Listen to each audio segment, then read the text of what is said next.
नमस्कार, आप सभी का स्वागत है आपके अपने यूट्यूब चैनल तथागत एडुजोन पर।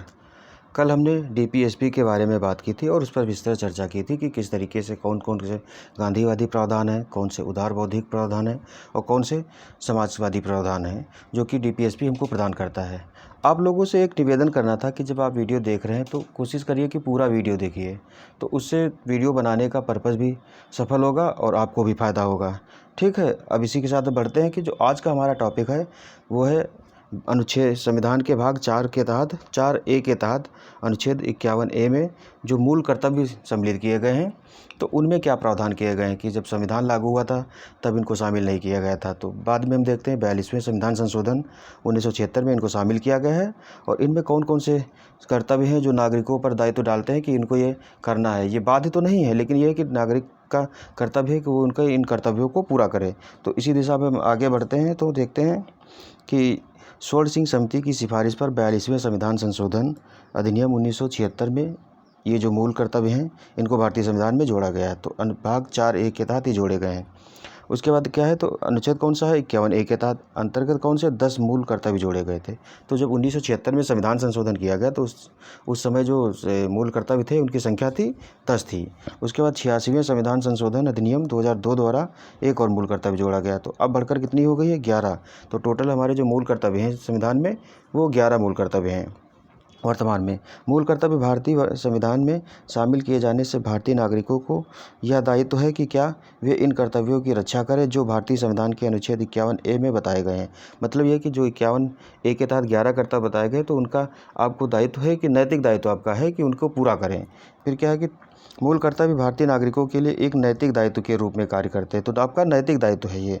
ठीक उसी प्रकार जैसे भारतीय संविधान के भाग 4 में राज्यों को निर्देश दिए गए हैं, कौन से, तो डीपीएसपी जिस तरीके से राज्यों को निर्देश के रूप में काम करते हैं कि राज्य जो अपनी नीतियाँ बनाएंगे तो डीपीएसपी को ध्यान में रख करके बनाएंगे।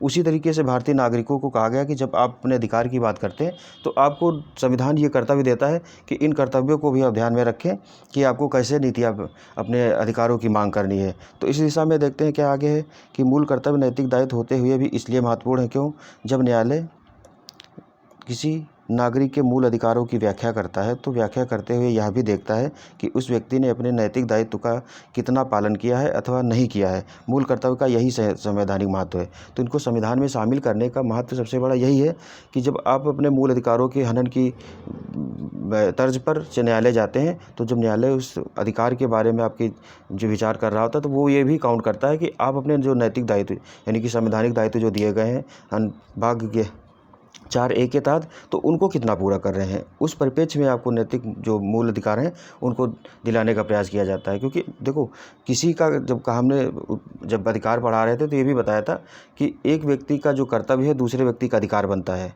एक पिता का कर्तव्य है कि बच्चे की अच्छी देखभाल करे और बच्चे का अधिकार ये है कि उसको बचपन में सारी चीज़ें मिले जो उसकी बेसिक ज़रूरतें हैं। तो एक व्यक्ति का जो अधिकार है वो दूसरे का कर्तव्य होगा। तो इसी तरीके से कहा गया कि जब आप अपने कर्तव्य करते हैं तो वो दूसरे के अधिकार बन जाते हैं। इस चीज़ हम देखेंगे आगे कौन कौन से कर्तव्य शामिल किए गए हैं। तो इसमें अगली बात यही है कि मूल कर्तव्य जो है उनकी संख्या 11 है। कौन कौन से हैं, तो सबसे पहला है संविधान का पालन, यानी कि जो संविधान हमारा है उसका पालन करना, उसके आदर्श जो हैं, उसकी संस्थाएँ जो राष्ट्रीय हैं, राष्ट्रीय ध्वज जो हमारा है और राष्ट्रगान का आदर करना। तो संविधान का पालन करना है, उसके आदर्श, संस्थाएं, राष्ट्रीय ध्वज और राष्ट्रगान का आदर करना है। तो पहले वाले में पालन और आदर करना है हमको, जो हमारा संविधान, जो राष्ट्रीय ध्वज, संस्थाएं, आदर्श और राष्ट्रगान, उनका आदर करना। ठीक। फिर दूसरा कह रहा है स्वतंत्रता के लिए हमारे राष्ट्रीय आंदोलन को प्रेरित करने वाले उच्च आदर्शों को। तो जो भारतीय स्वतंत्रता आंदोलन चल रहा था उसको प्रेरित करने वाले उच्च आदर्श जो थे उनको क्या है, तो हृदय में संजोए रखना। जैसे कि हम देखते हैं स्वतंत्रता आंदोलन के समय बहुत से स्वतंत्रता सेनानियों ने अपने प्राणों की आहुति दी, तो उनके बलिदान को याद रखना। उस समय जो उन्होंने जैसे स्वदेशी को अपनाया, तो स्वदेशी हो गया, स्वदेशी शिक्षा हो गई, नैतिक विचारधारा, छुआछूत को दूर करना, इस तरीके की जो चीज़ें थी तो उनको क्या हृदय में संजोए रखना और उनका पालन करना, ये चीज़ कही गई। फिर तीसरे में देखते हैं तो भारत की जो प्रभुता है, यानी कि संप्रभुता की बात करते हैं हम, सॉवरेनिटी। उसके बाद फिर देखते हैं एकता हो गई, अखंडता की रक्षा करना और उसे अक्षुण्ण बनाए रखना। भारत की जो संप्रभुता, देश की एकता और अखंडता जो है उसकी रक्षा करना और इसको क्या है अक्षुण्ण बनाए रखना, मतलब निरंतर उसको जारी रखना, ऐसा नहीं कि एक समय के लिए है वो। ठीक है। फिर है देश की सेवा करना तथा राष्ट्र की सेवा के लिए तत्पर रहना। मतलब ये है कि राष्ट्र की सेवा के लिए तो आपको राष्ट्र की सेवा तो आपको करनी ही करनी है, और जब आपको बुलाया जाता है राष्ट्र सेवा के लिए तो आपको तत्पर भी रहना है। इस कंडीशन में ये बात करते हैं। फिर आगे हम देखते हैं तो देश में समरसता, जो अगला हमारा है, देश में समरसता और समान भाईचारे की भावना का निर्माण करना। देश में समरसता का इसलिए कहा गया है कि देश में अगर समरसता होगी तो हम देश का विकास सही दिशा में कर पाएंगे, और समान भाईचारे की लड़ाई नहीं होगी, आपसी झगड़े नहीं होंगे, विद्वेष कम होगा। तो समान भाईचारे की भावना का निर्माण तथा महिलाओं के सम्मान के विरुद्ध प्रचलित जो प्रथाएं हैं, जैसे कि बहुत सारी ऐसी पहले पुरानी प्रथाएं थी जो महिलाओं के सम्मान के विरुद्ध थी, धीरे धीरे आज वो कम हो रही हैं। तो हमारा नैतिक दायित्व है कि हम वो जो उस तरीके की कोई भी प्रथा है तो उसका त्याग करें और उनके सम्मान की रक्षा करें। ठीक है। तो इस सम्मान के विरुद्ध प्रचलित प्रथाओं का त्याग करें। फिर है भारत की जो सामाजिक संस्कृति है, यानी कि विविधतापूर्ण जो भारत की संस्कृति है उसका क्या है, तो संस्कृति की गौरवशाली परंपरा का महत्व समझें कि भारत जो आज है वो आज अपनी परंपरा का विकास है, कि भारत की जो सामाजिक संस्कृति थी उसके महत्व को समझना और उसके क्या था कि उसका परिरक्षण करना, उसका परिरक्षण करो कि उसको बनाए रखना, क्योंकि कोई भी देश अपनी संस्कृति के विकास को छोड़ करके आगे नहीं बढ़ सकता। सभ्यता का विकास संस्कृति के आधार पर ही होता, तो हमको अपनी संस्कृति के महत्व को समझना होगा। यही बात यहाँ कही गई है। आगे कहा गया है कि जो प्राकृतिक पर्यावरण है, यानी कि जो इसमें वन, झीलें, नदी, तालाब, वन्य जीव हो गए, तो इसमें है अर्थात वन, झील, नदी, वन्य जीवों का संरक्षण करना, यानी कि जो प्राकृतिक धरोहर हमारी है उनका संरक्षण करना तथा संवर्धन करना, यानी कि उनको बढ़ावा देना। तो बढ़ावा देने का मतलब देखते हैं हर साल जुलाई में वृक्षारोपण कार्यक्रम चलाया जाता है। अभी अमृत वाटिका 9 अगस्त से और 30 अगस्त के बीच में सरकार शुरू कर रही है मेरी माटी मेरा देश योजना के तहत। तो उसमें क्या है कि अमृत वाटिका स्थापित की जाएगी, मतलब वहाँ के जो अपने स्वदेशी पौधे हैं उनको बढ़ावा देने के लिए सरकार प्रयास करेगी, और शहीदों को नमन करने का किया जाएगा।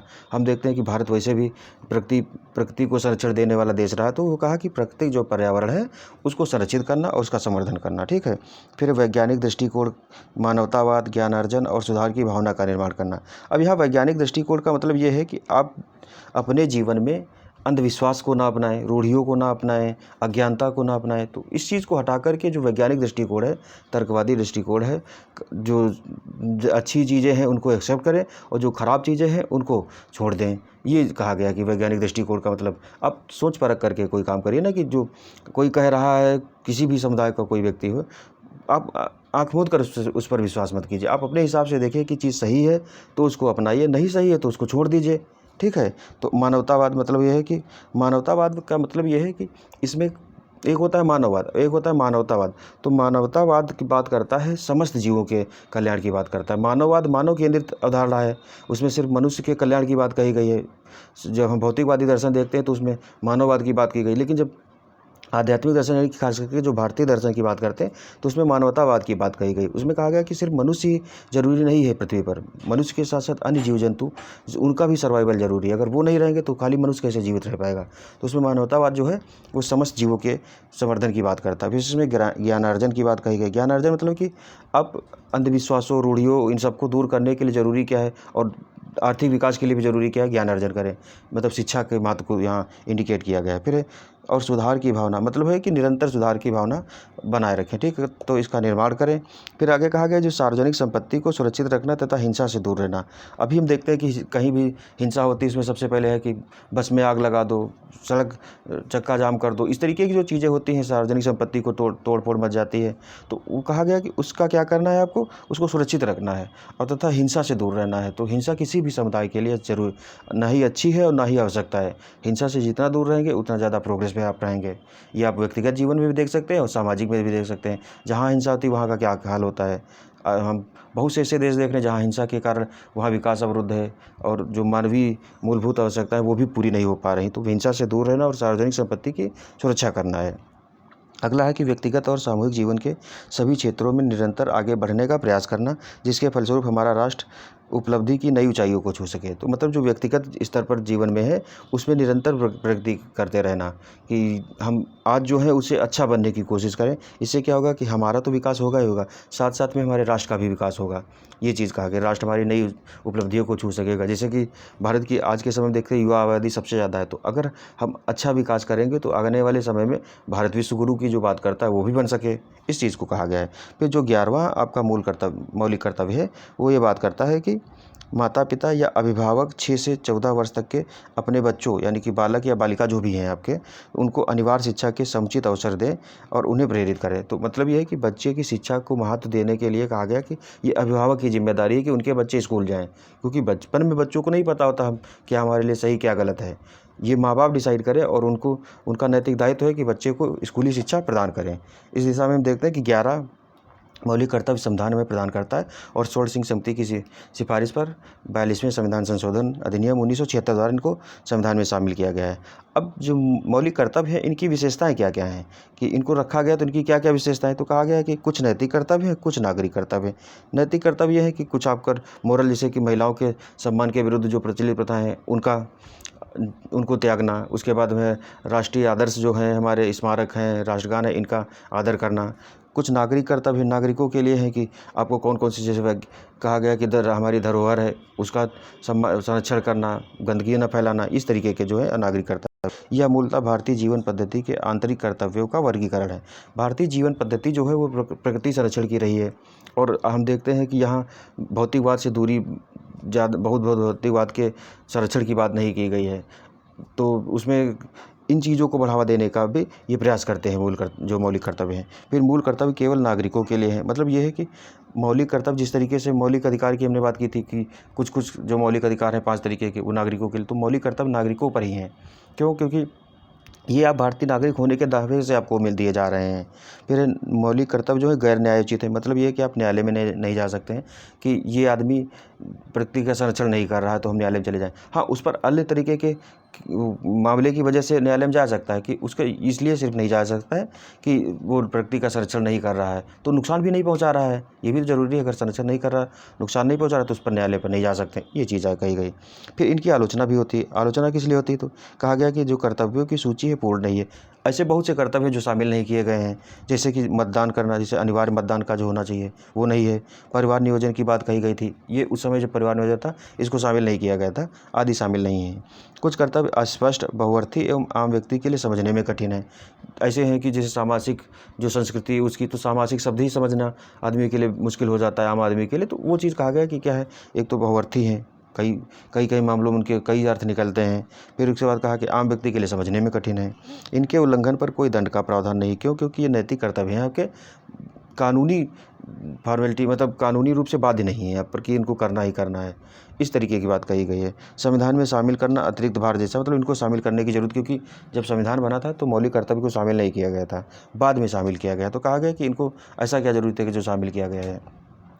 इन्हें भाग 3 के बाद जोड़ा जाना चाहिए था। एक तो ये चीज़ कही गई है, जाना चाहिए था। भाग 4 के बाद इनका महत्व कम दिखता है। देखो इसका रीज़न ये है, भाग 3 में आपको मूल अधिकार दिए गए हैं, तो मूल अधिकार किससे संबंधित है?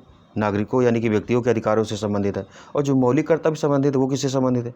न जो व्यक्ति है यानी कि नागरिक है, नागरिक के कर्तव्य हैं। और बीच में आता है आपका डीपीएसपी, वो राज्य को निर्देश दिया गया है। तो मौलिक कर्तव्य और मौलिक अधिकार का संबंध ज़्यादा नज़दीक है, न कि राज्य के। भाई जब व्यक्ति को अधिकार मिले तो व्यक्ति पर कर्तव्य भी तो होने चाहिए। तो अगर पास रहेंगे तो इसमें कहा गया ना कि जो भी बढ़ेगा तो अधिकार के साथ साथ अपने कर्तव्य भी जान सकेगा। अब बीच में क्या है कि डीपीएसपी डाल दिया गया है, तो उसमें रहता है कि लोग इस पर ध्यान कम देते हैं, इसलिए कहा गया कि इनके महत्व को कम कर दिया गया है। अब आगे देखते हैं तो मूल कर्तव्यों का महत्व क्या है, कि इनको संविधान में शामिल क्यों किया गया है। तो इसमें कहा गया है कि अपने अधिकारों का प्रयोग करते समय नागरिक को अपने देश के प्रति कर्तव्य की याद दिलाते हैं। मतलब ये कि सिर्फ आप अधिकार की बात नहीं करें, आपको कुछ दायित्व जो दिए गए उनका भी निर्वहन आपको करना है एक भारतीय नागरिक होने के नाते। ये राष्ट्र विरोधी एवं समाज विरोधी गतिविधियों के खिलाफ चेतावनी के रूप में काम करते हैं। मतलब ये है कि आप ऐसी प्रकृति को अपनाएं जो राष्ट्र विरोधी हो, न समाज विरोधी हो, ऐसी गतिविधियाँ ना अपनाएं।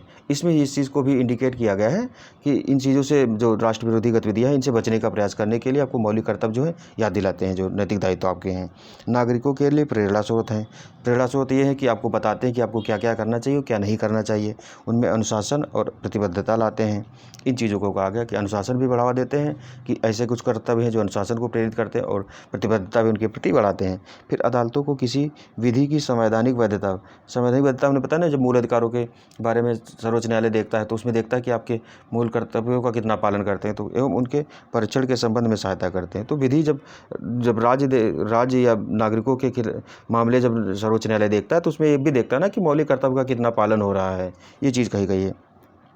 ये केवल विधि द्वारा लागू किए जाते हैं। मतलब ये है कि इनको जब संविधान में लागू किया गया तो उसके लिए संविधान संशोधन अधिनियम आया, अधिनियम पारित करके तो उसके बाद ये कानून बना। तो मतलब ये है कि विधि के अनुसार ही इनका काम होता है। ऐसे ही सिर्फ कार्यपालिका या कोई मनमानी तरीके से इनको नहीं लागू किया जा सकता, इस चीज़ का महत्व बताया गया। तो इस तरीके से हम देखते हैं कि जो मौलिक कर्तव्य हैं ये आपको एक भारतीय नागरिक होने के नाते मिलते हैं, और आपका नैतिक दायित्व है कि इन कर्तव्यों को आप पूरी श्रद्धा के साथ पालन करें, क्योंकि अगर आप अधिकारों की बात करते हैं तो आपको कर्तव्य भी करने पड़ेंगे, ये सबसे ज़रूरी भी है। तो इसी पॉजिटिव नोट के साथ आज हम अपने लेक्चर को यहीं रोक रहे हैं। थैंक यू, मिलते हैं अगले लेक्चर में। जय हिंद, जय भारत।